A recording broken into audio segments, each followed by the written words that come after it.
जय गुरुदेव नाम किसका प्रभु का पावन नाम, मालिक का प्यारा नाम, समय का जगाया नाम। जय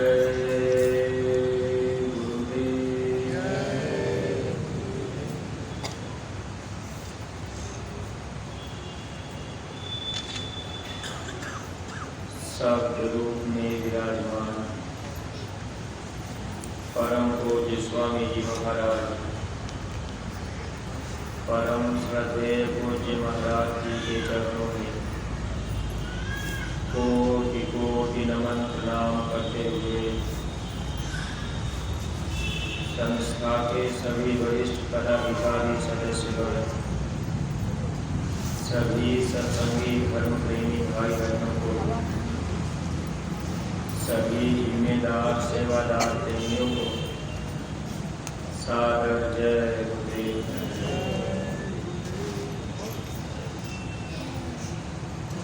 परमार्थी प्रेमी भाई बहनों, इस संसार में जो भी जीव जन्म लेते हैं, अपने प्रारब्ध कर्मानुसार सब के सब जीवों को रहने का, भोजन का ये साधन सुलभ हो जाता है। यानी प्रारब्ध के अनुसार ही जीव को यहाँ सब कुछ मिलता रहता है। किसी भी योनि में कोई जीव पड़ा रहता है, भोजन उसको भी मिल जाता है। गुरु महाराज कहा करते थे, जो जीव पत्थर के नीचे दबे रहते हैं उनको भी अपना भोजन मिल जाता है। यानी प्रारब्ध के अनुसार सबको सब कुछ मिलता जाता है। मनुष्य शरीर ही एक ऐसा शरीर है जिस शरीर में हम लोग परमात्मा का सच्चा भजन करके अपने सच्चे घर वापस जा सकते हैं। बाकी अन्य जो भी योनियाँ हैं, उन योनियों में बच्चा पैदा करना, पेट भरना, रह लेना, ये काम तो सब जीव कर लेते हैं। लेकिन ये मनुष्य शरीर की विशेषता है जिसमें हम सब लोग इस मनुष्य शरीर के अंदर जाकर उस मालिक को हम आप प्राप्त कर सकते हैं। जिस मालिक के देश से हम सब लोग इस देश में भेजे गए, वहाँ हम लोग जा सकते हैं। जाने का भी रास्ता जब तक महापुरुष नहीं मिलते तब तक रास्ता भी नहीं मिल पाता। आज के समय में अक्सर देखा जाता है कि हर आदमी परमार्थ से बिल्कुल दूर हट गए। लोग जान ही नहीं पाए कि परमार्थ क्या होता है, परमार्थ क्यों कमाना चाहिए। इस पे ध्यान ज़्यादा लोगों का नहीं रहता। मनुष्य अपनी सारी जिंदगी खेलने, खाने, सोने, बैठने में ही गुजार देता है। जबकि प्रेमी भाई बहनों, जो चतुर और चालाक लोग होते हैं, ऐसे लोग इस मानव जीवन को पाकर सद्गुरु की खोज करके अपनी जीवात्मा का कल्याण करा लेते हैं। जन्म मरण की पीड़ा से छुटकारा पा जाते हैं। बगैर सद्गुरु के मिले जन्म मरण की पीड़ा से छुटकारा नहीं होगी और न तो परमात्मा बन पाएगा। अगर मानव जीवन में सद्गुरु मिल गए तब परमात्मा हम आप कमा सकते। आज का ऐसा समय हो गया, लोग सत्संग से दूर हो गए। अब लोग महात्माओं की कदर नहीं कर पाए, महात्माओं के करीब जा नहीं पाए। अगर गए भी तो बस अपने स्वार्थ की ही बात करते रहे। गुरु महाराज सत्संग में सुनाया करते थे कि आज आदमी परमार्थ के रास्ते से बिल्कुल विमुख हो चुका है। अब हर आदमी परमार्थ कहाँ ढूंढ रहा, कोई मंदिर में, कोई मस्जिद में, कोई गंगा जमुना तीर्थ व्रत में। लोग वहाँ जाते हैं, सोचते हैं कि हमारा परमार्थ बन जाएगा, हमको मोक्ष मुक्ति मिल जाएगी। लेकिन प्रेमी भाई बहनों, वहाँ मोक्ष मुक्ति का रास्ता नहीं है, वहाँ परमार्थ भी नहीं बनता। आज इस व्यस्ततम जीवन में हर आदमी देखिए धीरे धीरे अब मंदिर में भी समय देना कम करने लग गए। अब तो लोगों को अक्सर ये देखा जाता है कि लोग रास्ता पकड़े चले जा रहे। अगर कहीं बगल में मंदिर दिख गई तो वही रास्ता चलते चलते ही सर झुका लिए, प्रणाम कर लिए। अब लोगों ने समझ लिया कि हमारा परमार्थ हो गया। परमार्थी प्रेमी भाई बहनों, इस मानव जीवन में परमार्थी लाभ पाने के लिए सबसे बड़ी चीज़ हम लोगों को जीवन में सद्गुरु मिल जाए। ये हम प्रेमी भाई बहनों का बहुत बड़ा सौभाग्य है कि हम लोगों को जीवन में सच्चे सद्गुरु मिल गए। गुरु महाराज ने हम जीवों को सच्चा नाम, भजन करने का सच्चा रास्ता, परमार्थ कमाने का तरीका सिखा दिए। अगर हम लोग इस परमार्थी राह पर चलते रहे तो एक न एक दिन हम सब लोग जन्म मरण की पीड़ा से आज़ाद हो जाएंगे। ये जन्मना और मरना छूट जाएगा। अगर महात्मा जीवन में न मिले तो जन्म मरण की पीड़ा से जीव का छुटकारा नहीं हो पाता। जीव नरकों में 84 में वहाँ जन्मते मरते रह जाते हैं, दुख ही दुख मिलता। महात्मा इस दुख से हम लोगों को छुड़ाने आया करते हैं। लेकिन हम सब लोग भी जब महात्माओं के करीब जाते हैं तो उसमें भी हम लोग चतुराई और चालाकी करते हैं, क्योंकि आज के समय में अक्सर ये देखा जाता है बहुत से भेषधारी महात्मा इस संसार में दिखाई देते हैं। अब हम आपको महात्मा के पास जाते हैं ये सोच करके गए कि वहाँ महात्मा जी के पास चलेंगे तो वहाँ हम बेटी बेटा मांग लेंगे, या मुकदमा जीतने के लिए हम फरियाद कर देंगे, या हमारा पैसा दूना हो जाए महात्मा से फरियाद करेंगे। यानी सांसारिक इच्छाओं को पाने के लिए हम लोग महात्मा के पास जाते हैं। स्वामी जी महाराज बताया करते थे कि आज इस धरती पर जो भेषधारी साधु है, अब आप तो उनके पास इसलिए गए कि भाई वहाँ हम चलेंगे तो हमको थोड़ा धन दौलत मिल जाएगा, बेटी बेटा मिल जाएंगे, या हम मुकदमा जीत जाएंगे। आप अपने स्वार्थ में, लालच में महात्मा के पास गए। गुरु महाराज कहते थे महात्मा भी आपको पूरे अगर नहीं मिले तो महात्मा भी अपने लालच और स्वार्थ में रहते हैं कि भाई ये जीव मेरे पास आया है, अब इससे हम कुछ न कुछ धन वसूल लेंगे। आप देखिए प्रेमी भाई बहनों, अगर महात्मा पूरे नहीं मिले, महात्मा जीवन में अधूरे मिल गए, तो हम आप तो चाहेंगे कि इनके पास चलेंगे तो हमको ये लाभ मिल जाएगा, लेकिन वो महात्मा भी हमको आपको ठगना चाहते हैं। इसलिए जीवन में सच्चे महापुरुष जब मिल जाते हैं तब जीव का परमार्थ बन पाता है। अगर महात्मा जीवन में सच्चे न मिले तो परमार्थ नहीं बन पाता। बहुत से सत्संगी प्रेमी भाई बहन गुरु महाराज के दरबार में आए। जब लोगों की सांसारिक मुरादें पूरी नहीं हो पाई तो लोगों ने परमार्थी राह को छोड़कर अब इधर उधर भटकने लगे, क्योंकि इच्छाएं हम लोगों के अंदर ये रही कि भाई हमको धन दौलत रुपया पैसा मिल जाए। यानी महात्मा के पास आकर के भी अब हम आप यही दुनिया की चीज़ अगर चाह रहे तो इसका मतलब ये है कि हम लोग परमार्थ नहीं चाहते। और जब भी महात्मा मिलते हैं पूरे, तो महात्मा केवल हम जीवों का परमार्थ बनाना चाहते हैं, यानी आत्मा का कल्याण चाहते हैं। उनका हर कार्य हम जीवों के आत्म कल्याण के लिए ही हुआ करता है, कोई सांसारिक मुराद पूरी करने के लिए नहीं। महात्मा जब पूरे मिलते हैं तो कोई सांसारिक इच्छा पूरी करने के लिए हम लोगों को कोई आदेश नहीं देते। जितना भी आदेश महापुरुष देते हैं उस आदेश में हम लोगों का परमार्थ बनता है। इसलिए परमार्थी प्रेमी भाई बहनों, हम सब लोग धोखा न खाएं, क्योंकि ये सौभाग्य हम लोगों का है कि हम लोग कितने बार जन्मे मरे। अब की बार गुरु महाराज मिल गए, रास्ता मिल गया परमार्थी राह पर चलने का, परमार्थ कमाने का सच्चा सरल रास्ता हम सभी प्रेमी भाई बहनों को मिल गया। अगर हम लोग ये सोचेंगे कि भाई हमको धन दौलत मिल जाए, अगर धन दौलत के चक्कर में हम आप गुरु महाराज से दूर हो गए, गुरु दरबार से दूर हो गए, तो नुकसान अपना होगा। इसलिए जो भी सत्संगी प्रेमी भाई बहन हम लोग गुरु महाराज के करीब में लगे हुए हैं, हमेशा इस बात का ध्यान रखिएगा, आप हमेशा चतुराई और चालाकी के साथ इस परमार्थी राह पर चलिएगा। कभी सांसारिक मुरादें, कभी कोई संसार की इच्छाएं अंदर में न उत्पन्न हो।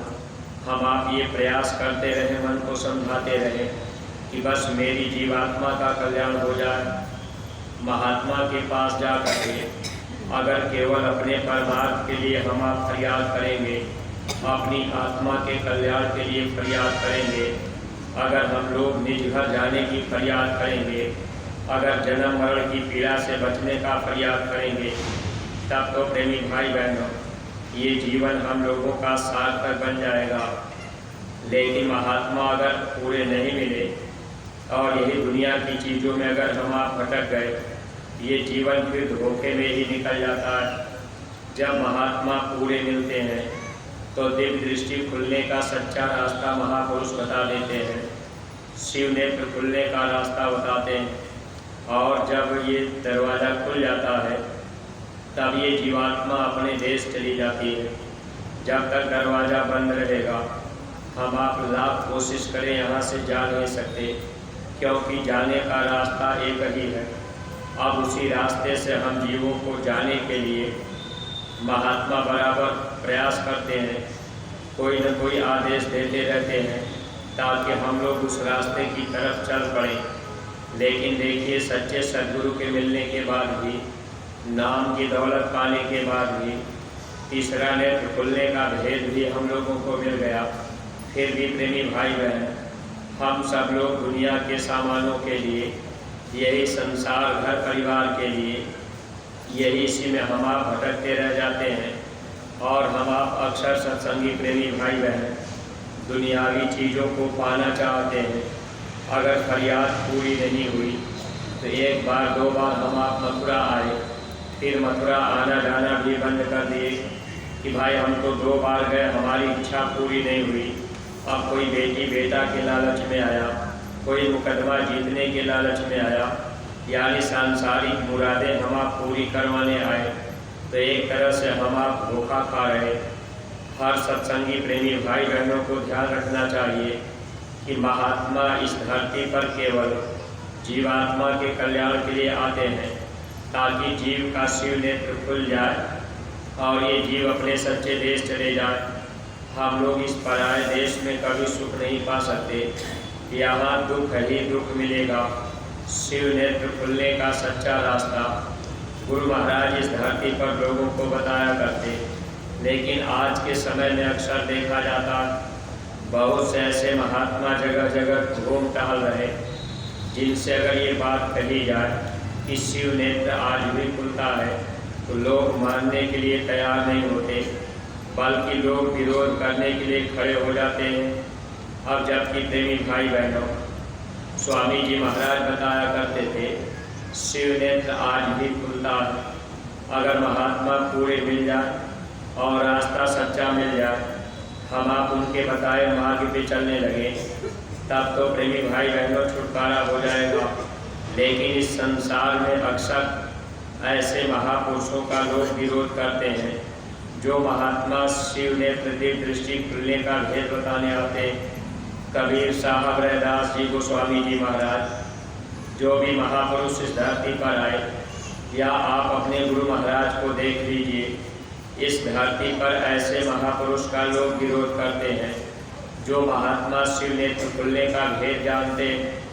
महात्मा वो नेत्र खोलने का प्रयास करते हैं और हम लोग भी जब रास्ता पाते हैं तो हम लोग ज़्यादा ध्यान नहीं दे पाते। आज हम आप जितने भी सत्संगी प्रेमी भाई बहन जो शिव नेत्र खुलने का रास्ता हम लोगों को मिला हुआ है, नाम की दौलत हम लोगों को मिली हुई है। अगर हम सब लोग बताए आदेश में चलते रहें, सुमिरन ध्यान और भजन करते रहें, तो निश्चित है शिव नेत्र खुल जाएगा। और जब शिव नेत्र खुलेगा तब ये जीवात्मा शब्द की डोरी पकड़ करके अपने देश जाएगी। लेकिन प्रेमी भाई बहनों, अब यह है कि विश्वास जीव के अंदर होना चाहिए। गुरु महाराज बताया करते थे, पूज्य महाराज जी भी सुनाया करते, अगर हम लोग 3 घंटे का समय सुमिरन ध्यान और भजन में रेगुलर देने लगे और साधना हम आप बैठ करके एक आसन पर करने लगे, मन को रोक करके अगर हम आप साधन भजन करें तो निश्चित ही शिव नेत्र खुलेगा।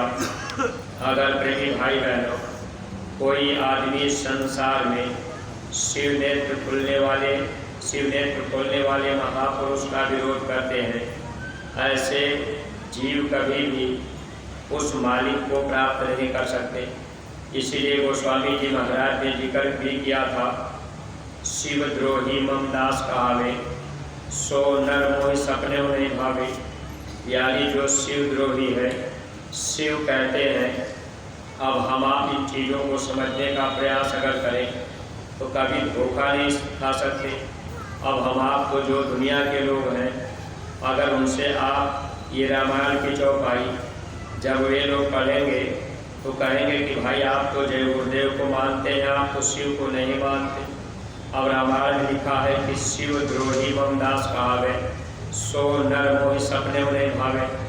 अब जो नर यानी शिव नेत्र खोलने वाले महापुरुष का विरोध करें, अब वो जो है कि एक तरह से फिर प्रभु को कभी प्राप्त नहीं कर सकते। अब शिव नेत्र यही है जहाँ माताएं बहनें विद्या लगाती, इसे शिव नेत्र इसलिए कहा गया कि इसके ऊपर में शिव का लोक पड़ता है। अब शिव गुरु को भी कहते हैं। तो ऐसे सद्गुरु मिले जो शिव नेत्र खोलने का भेद जानते हो। अगर वो रास्ता खोल देंगे, दरवाज़ा खुल जाएगा, तब तो हमारे यहाँ से चले जाएंगे, उस मालिक को प्राप्त कर लेंगे। लेकिन शिव द्रोही यानी ऐसे सद्गुरु से जो द्रोह रखता है, ऐसे सद्गुरु से जो दूर रहता है और वो अपने को भगवान का दास कहता है, तो देखिए ऐसे लोगों को भगवान कभी नहीं मिल सकते। सो नर मोहि सपने उन्हें भावी। ऐसे इंसान उस मालिक को सपने में भी अच्छे नहीं लगते। इसलिए सत्संगी प्रेमी भाई बहनों, ये हम लोगों का ये सौभाग्य है कि हम लोगों को ऐसे महापुरुष मिल गए, शिव नेत्र खुलने का भेद मिल गया। अगर हम आप थोड़ा सा अपना ध्यान संसार के तरफ से हटा करके इस परमार्थ के रास्ते पर लगा दें और गुरु के आदेश में हम आप चलने लगे, तो निश्चित है कि एक न एक दिन हम सब लोग अपने सच्चे देश चले जाएंगे। जन्म मरण की पीड़ा से हम लोग छुटकारा पा जाएंगे, हमेशा के लिए सुखी और आज़ाद हो जाएंगे। महात्मा इसीलिए इस धरती पर अथक परिश्रम करते रहते हैं ताकि लोगों को मानव जीवन का पूरा लाभ मिल जाए। महात्मा अन्य किसी तरफ हम लोगों का ध्यान भी नहीं दे जाते। देखिए पूज्य महाराज जी भी नए लोगों को जब रास्ता बताते हैं, नाम डाल देते हैं, तो सुमिरन ध्यान और भजन पर विशेष रूप से जोर देते हैं, क्योंकि यही नाम की कमाई हम लोगों के काम आती है। और देखिए परमार्थी प्रेमी भाई बहनों, ये मन हम लोगों का धोखा देता रहता है। नाम दान मिलने के बाद ये मन थोड़ा बहुत सेवा करने के लिए तैयार हो जाता है, लेकिन सुमिरन ध्यान और भजन करने के लिए ये मन तैयार नहीं होता। अगर ये मन सुमिरन ध्यान और भजन नहीं किया, यानी हम आप गुरु के आदेश को नहीं माने, तो फिर शिव नेत्र नहीं खुल पाएगा। इसीलिए हर सत्संगी प्रेमी भाई बहनों को चाहिए कि अगर रास्ता मिल गया है तो सुमिरन ध्यान और भजन अगर हम आप बराबर करते जाएंगे, निमित्त मात्र हम आप बैठते रहेंगे, हम लोगों को दया मिलती रहेगी और जो भी आदेश गुरु दरबार से मिले अगर उसका हम आप पालन करते जाएंगे, सद्गुरु खुश हो जाएंगे। जब गुरु खुश हो जाएंगे तो वो दौलत, वो परमार्थी दौलत हम लोगों को महात्मा दे देंगे। इसीलिए मानव जीवन में पहले तो महापुरुष का मिलना सौभाग्य का विषय, दूसरी बात नाम दान मिल गया, ये भी हम लोगों का परम सौभाग्य है। तीसरी चीज, अगर हम आप गुरु के बताए मार्ग पे चल पड़े, श्रद्धा विश्वास सद्गुरु में पूरा पूरा हो गया, हम आप नाम कमाई करने लग गए और सुमिरन ध्यान और भजन में लग गए, तो परमार्थी दौलत हम आप इकट्ठा करते जाएंगे। और परमार्थी प्रेमी भाई बहनों, इसीलिए महापुरुष आदेश करते हैं ताकि हम आप उस आदेश का पालन करें और आदेश के पालन करने से महात्मा प्रसन्न हो जाते हैं। अगर आदेश का पालन न किया जाए, नाम दान हम आप अगर दे भी दिए लेकिन आदेश का पालन हम आप नहीं करेंगे, गुरु के वचन को हम आप नहीं मानेंगे, कभी भी हम आप परमार्थ के राह पर सफलता नहीं पाएंगे। इसलिए हर परमार्थी प्रेमी भाई बहनों को इस बात का विशेष रूप से ध्यान रखना चाहिए। अगर हम लोग अपना परमार्थ बनाना चाहते हैं, जीवात्मा को जन्म मरण की पीड़ा से छुटकारा दिलाना चाहते हैं, तो सद्गुरु के हर आदेश को हम आप माने और जो भी गुरु दरबार से आदेश मिले उसका हम आप पूरा पूरा पालन करें। अगर पूज्य महाराज जी के आदेश का हम आप पूरा पूरा पालन नहीं कर पाए, मन में अगर कहीं से शंका रह गई या कोई पुराने सत्संगी प्रेमी भाई बहन आपके मन में ऐसा भाव पैदा हो गया कि भाई हम महाराज जी की बात क्यों माने, अब हम तो गुरु महाराज को मानते हैं, तो परमार्थी प्रेमी भाई बहनों, फिर हम आप यहाँ धोखा खाते हैं। क्योंकि वक्त के डॉक्टर, वक्त के महात्मा, वक्त के वैद्य काम में आते हैं। आज आपको बीमारी लग जाए, समय के डॉक्टर ही आपको दवा देंगे। अब आप कहेंगे कि भाई हमने तो पुराने डॉक्टर से दवा ली थी, तो ये नए डॉक्टर बैठ गए तो हम इनकी दवा कैसे लें, हम इनसे इनकी बात क्यों माने। आप इस पर अच्छी तरह से विचार कर लीजिएगा।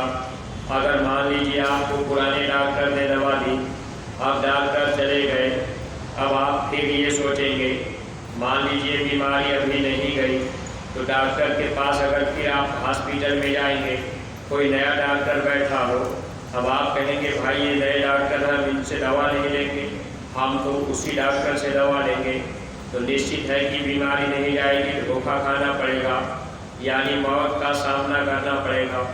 ऐसे ही महात्मा जो होते हैं वो आत्मा के सच्चे डॉक्टर होते हैं, आत्मा को जन्म मरण की पीड़ा से बचाने आते हैं और महात्मा नाम की जड़ी लेकर हम जीवों का काम करना चाहते हैं। ठीक है, जिनको नाम दान मिल गया, टिकट मिल गया, लेकिन बाहर से जो सद्गुरु का आदेश हो उसका अगर हम आप पालन करेंगे, वक्त के सद्गुरु आपसे प्रसन्न हो जाएंगे, आपके ऊपर दया हो जाएगी। अगर आपके मन में ऐसा भाव आ गया कि भाई हम तो पुराने सत्संगी हैं, हम महाराज जी के आदेश को क्यों माने, हम एक एक गांव गोद क्यों लें, हम अपने घर में गोलक क्यों रखें, अब आपके मन में अगर ऐसा भाव आ जाएगा तो निश्चित है कि यहाँ आप धोखा खाएंगे। जब वक्त के महापुरुष की बात हम आप मानेंगे, बाहर से हम आप उनके आदेश का पालन करेंगे, वक्त के महापुरुष खुश हो जाएंगे, फिर हम जीवों को यहाँ से निजगढ़ भी पहुँचा देंगे। इसीलिए प्रेमी भाई बहनों, वक्त गुरु की मान तेरे भले की कहूँ, छोड़ पुरानी टेक तेरे भले की कहूँ। महात्मा हम लोगों को बराबर प्रेम प्यार से समझाते रहे कि हे इंसान, आप समय के सद्गुरु की बात मान लेना, वो सद्गुरु आपको दया करके निज घर पहुँचा देंगे। लेकिन शंका और संदेह में रह गए। अभी हम आप बहुत से सत्संगी प्रेमी भाई बहन गांव गोद नहीं ले पाए। अगर हम आप गांव गोद नहीं ले पाए, गुरु महाराज के आदेश का पालन नहीं कर पाए, शंका संदेह में हम आप रह गए, तो निश्चित है कि हम लोग एक तरह से धोखा खा रहे हैं। क्योंकि महात्मा कोई भी आदेश करके हम जीवों की परीक्षा लेते रहते हैं। इसलिए गुरु को खुश करने के लिए बस उनके वचन को निभा लेना, यही हम लोगों की बहादुरी है, यही चतुराई और चालाकी है। वैसे परमार्थ का रास्ता कोई चंडई चालाकी का रास्ता नहीं है, लेकिन आदेश बजाने में हमेशा चतुराई और चालाकी करनी चाहिए। जब गुरु दरबार से आदेश मिले तो उस आदेश का पालन जरूर कर लेना चाहिए। अगर हम लोग निमित्त मात्र एक एक गांव को गोद ले लेते, केवल हम आप खड़े हो जाते, तो हम लोगों का इतिहास बनता, हम लोगों को जश मिल जाता। जबकि इस बात को पूज्य महाराज जी बार बार कह रहे कि आपको जश लेना है, आपको निमित्त मात्र खड़े होना है, बाकी काम तो जय गुरुदेव नाम करेगा। स्वामी जी महाराज ने इतना तक कहा था, बच्चे तुम मेरा काम नहीं करोगे तो मैं ढेला पत्थर भूत प्रेतों से भी काम करा लूँगा। देखिए सत्संगी प्रेमी भाई बहनों, हम आप कितने सत्संगी जब घर परिवार में रहते बीमारी परेशानी तकलीफ में जकड़ गए या प्रेती बाधा हो गई, तब हम आप भागे गुरु दरबार में आते हैं और शांति भी मिलती है। क्योंकि गुरु महाराज का वचन है, विश्व को शांति यही से मिलेगी। ये स्थान ऐसा गुरु महाराज ने बनाया, देश दुनिया के लोग भी यहाँ भाग करके आएंगे, लोगों को शांति मिलेगी। यहाँ की मिट्टी उठा करके लोग माथे लगाएंगे तो उनको भी शक्ति मिलेगी। अब हम आप कोई बीमारी परेशानी तकलीफ लेकर के आए और फिर आदेश हो गया कि भाई आप यहाँ सेवा करो, आप गौशाले में सेवा करो, सफाई करो। जब हम आप सेवा में लग जाते हैं, धीरे धीरे बाधाएं खत्म हो जाती हैं, तो सेवाएं तो भूत प्रेत ही कर रहे। अब अपने घर परिवार में हम आप रहे तो बीमारी में रहे, यहाँ आए बीमारी लेकर के, लेकिन थोड़ी बहुत हाथ हिलाने लगे, सेवा करने लगे। अब वो भूत प्रेत की भी सेवा शामिल हो जाती है और फिर धीरे धीरे हम जीवों का काम भी बन जाता। इसलिए सत्संगी प्रेमी भाई बहनों, कभी अपने अंदर अहंकार नहीं आना चाहिए कि ये सेवा मैंने किया, अगर मैं न करता तो ये सेवा न होती। अगर इस तरह का अहंकार किसी भी जीव के अंदर आ जाएगा तो निश्चित है कि हम आप धोखा खाएंगे। काम अपना सद्गुरु स्वयं कर देते हैं। गुरु महाराज ने कहा अगर तुम नहीं करोगे तो हम ढेला पत्थर से भी अपना काम करा लेंगे। इसके परमार्थी प्रेमी भाई बहनों, इस राह पर कभी अहंकार न आवे, बल्कि दीन बन करके, छोटा बन करके हम आप गुरु दरबार में जो भी आदेश पूज्य महाराज जी का हो, उनके आदेश के अनुरूप हम आप चलते रहेंगे तो हम लोगों को दया दुआ मिलती रहेगी। अगर जरा सा शंका हो गई, मन ने धोखा दे दिया कि हम महाराज जी के आदेश को क्यों माने, बहुत से पुराने सत्संगी प्रेमी भाई बहन कभी कभी ये बातें कह देते हैं कि हम महाराज जी की बात क्यों माने, हम तो गुरु महाराज को मानते हैं। परमार्थी प्रेमी भाई बहनों, इसी में हम आप फंसते चले जाते हैं, क्योंकि गुरु कोई हार दास का पुतला नहीं होते।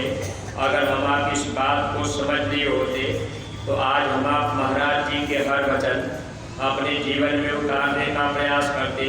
हम आप कोशिश करते कि हम महाराज जी के हर आदेश का पालन करेंगे। आदेश पालन अगर आप नहीं करेंगे तो आप सद्गुरु को प्रसन्न नहीं कर पाएंगे।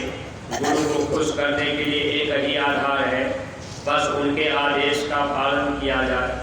अगर आदेश का पालन नहीं हुआ, चाहे आप जितना रुपया पैसा चढ़ा दीजिए, चाहे जितना रुपया पैसा दे दीजिए, लेकिन प्रेमी भाई बहनों कोई विशेष लाभ हम लोगों को नहीं मिल पाएगा।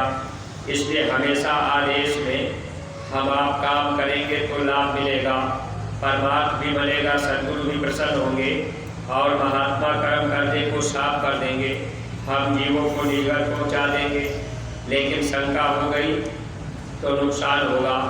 देखिए इसी धरती पर जब गुरु हरकिशन जी चोला छोड़ गए, यानी शरीर छोड़ने का समय आ गया था, जब शरीर छोड़ने की बात आई तो उस समय उनके प्रेमियों ने पूछा कि अच्छा हुजूर आखिर आगे फिर ये काम कैसे होगा।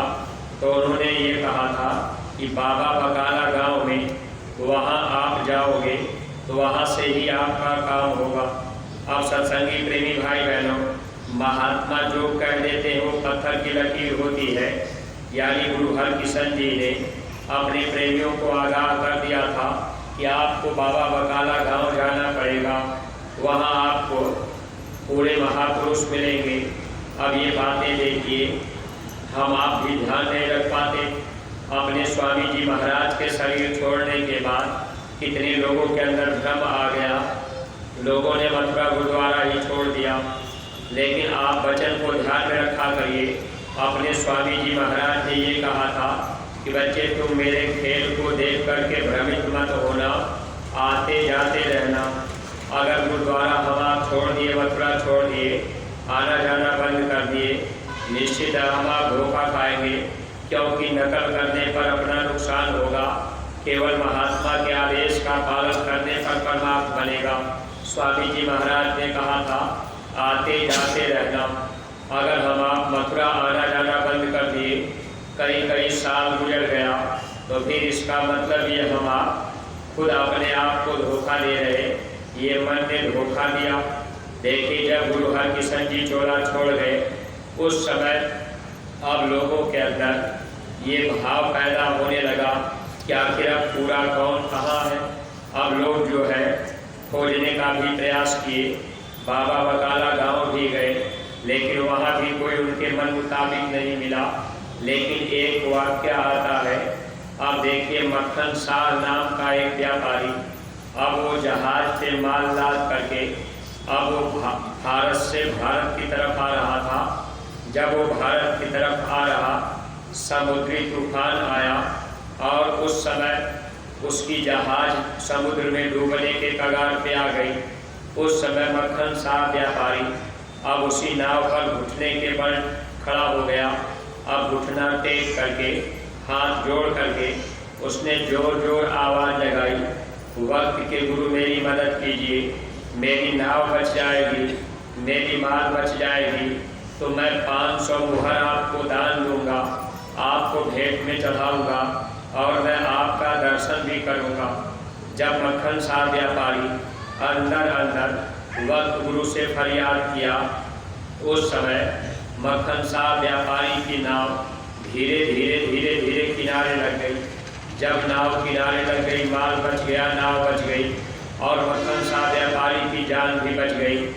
तब वो माल बाहर होने के बाद जब माल बेच दिया, मुनाफा हुआ, अब वो 500 मुहरे लेकर के अब वही बाबा बकाला गांव पहुंचा। अब वहाँ पर सोड़ी खानदान में उस समय 22 लोग गद्दी लगा करके, 22 गद्दियाँ लगा करके गुरु बन करके बैठ चुके थे। जैसे अपने गुरु महाराज ने ये पहले ही कहा था कि बच्चे मेरे जाने के बाद बहुत से लोग बाबा जय गुरुदेव बनेंगे, जगह जगह नकल करके बैठ जाएंगे, प्रेमियों को भ्रमित कर देंगे। तो ये काल का काम भ्रमित करने का होता है। अब उस समय देखिए, मक्खन शाह व्यापारी जब बाबा बकाला गांव पहुंचा, अब वहाँ 22 लोग गद्दी लगाए बैठे हैं। अब उसने सोचा कि आखिर 500 मुहर मैं सबको दूंगा तो मेरा तो पूरा का पूरा माल ही खत्म हो जाएगा। अब उसने विचार ये बना लिया कि 5 मुहर हम सबको देंगे और सबसे दर्शन करेंगे, प्रणाम करेंगे, फिर आगे बढ़ते जाएंगे। अब मक्खन शाह व्यापारी यही काम किया, 5-5 मुहर, जिसके पास पहुंचता 5 मुहर देता और प्रणाम करके फिर आगे बढ़ता। ऐसे 2200 लोगों के पास मक्खन शाह व्यापारी हो लिया। लेकिन कोई ये बताने वाला नहीं मिला कि तुम्हारी जहाज और तुम्हारी नाव और माल को मैंने बचाया। जब वहाँ से आगे बढ़ने लगा तो मक्खन शाह व्यापारी ने पूछा कि यहाँ और कोई महात्मा रहते? तो लोगों ने बता दिया कि एक बूढ़ी माँ का मकान है, उसी मकान में एक तेगा नाम करके वो रहते हैं, भजन करते हैं। वो महात्मा देखिए वो भजन करते थे, छिपके रहते थे। बाद में उन्हीं का नाम गुरु तेग बहादुर पड़ा। अब मक्खन शाह व्यापारी गुरु तेग बहादुर का दर्शन करने जब उनके पास गए तो वहाँ पर भी उन्होंने 5 मुहर अब गुरु तेग बहादुर के सामने रखा, प्रणाम किए, माथा टेके और जब वहाँ से चलने की कोशिश किए तब उस समय गुरु तेग बहादुर ने कहा कि अरे बच्चा, आपने तो कहा था कि मेरी नाव बच जाएगी, माल बच जाएगा, तो मैं 500 मुहर भेंट में चढ़ाऊँगा। ये 5 मुहर मुझे क्यों दे के जा रहे हैं? मुझे तो 500 मुहर चाहिए, क्योंकि उस समय जब तुमने आवाज़ लगाई थी तो मैं नदी के नीचे, पानी के नीचे होकर, तुम्हारे नाव के नीचे होकर के अपने कंधे और पीठ से धक्के मार मार करके तेरी नाव को मैंने किनारे लगा दिया। तेरी नाव बच गई, माल बच गया, तेरी जान भी बच गई।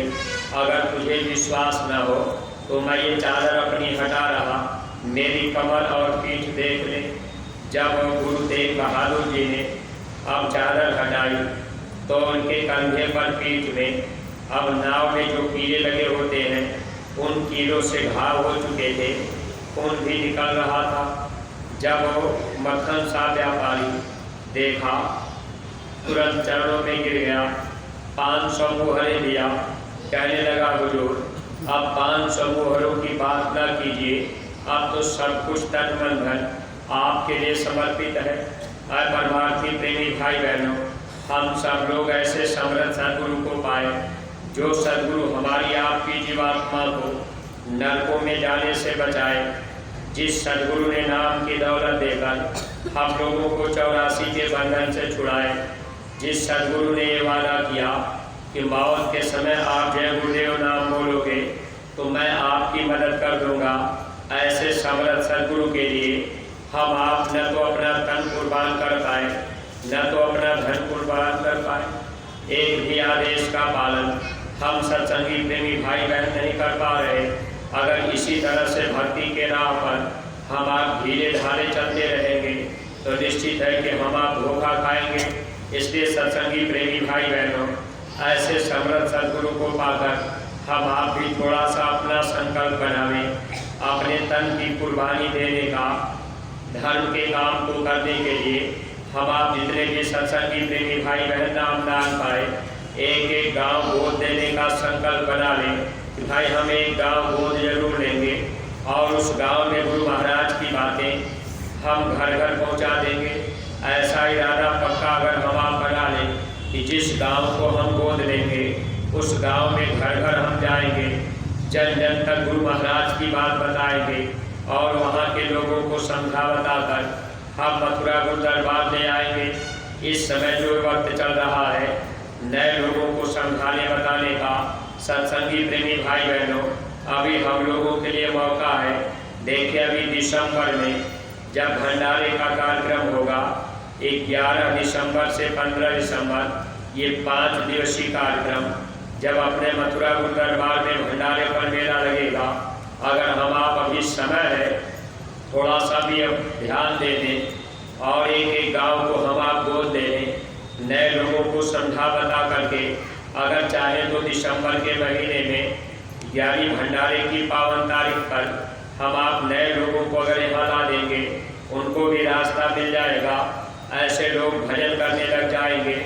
ऐसे लोगों को जब अंतर में सद्गुरु का दर्शन होगा, जैसे प्रेमी भाई बहनों जब मक्खन साहब व्यापारी को जब उस समय गुरु तेग बहादुर ने अनुभव कराया और उन्होंने बताया कि देखो तूने 500 मुहरे के लिए कहा था, अब विश्वास उनका पक्का हो गया। और फिर वही मक्खन साहब व्यापारी वही गांव में अब मकान के ऊपर हो करके अब वो जोर जोर चिल्लाने लगा कि गुरु लाधो रे, गुरु लाधो रे, यानी गुरु पा गयो रे, गुरु पा गयो रे। जो 22 लोग गद्दियाँ लगा करके बैठे थे, इनकी दुकानें अपने आप बंद हो गई। ऐसे ही प्रेमी भाई बहन वक्त है इस समय हम लोगों को एक एक गांव गोद ले करके नए प्रेमी भाई बहनों को तैयार करके अगर हम आप मथुरा गुरु दरबार ले आएंगे, जब नए प्रेमी लोग नाम दान पाएंगे, सुमिरन ध्यान और भजन करेंगे, जब अंतर में सद्गुरु का दर्शन पाएंगे, वही नए लोग इतना तेजी से प्रचार करेंगे कि वक्त के महापुरुष तो मथुरा में बैठे। प्रेमी भाई बहनों, एक जमाना एक समय ऐसा आ जाएगा, दर्शन के लिए नजरें तरस जाएंगी, सेवा करने का मौका नहीं मिल पाएगा जो मौका आज हम लोगों को मिल रहा है। इसलिए हम सभी प्रेमी भाई बहन थोड़ा तन से भी अपना योगदान दे दें। जब गुरु दरबार में आवे, यहाँ भी हम आप कुछ न कुछ सेवा करते रहें। जब यहाँ से जाना हो तो हम आप अपने अपने घरों में जाकर एक एक गांव को हम आप गोद लें और प्रचार प्रसार का काम अगर हम आप तेजी से करने में लग गए तो ये समय हम लोगों का परमात्मा में जुड़ेगा। महात्मा हम जीवों को बचाने के लिए किस तरह से काम बता करके हमेशा अपने तरफ रखना चाहते हैं।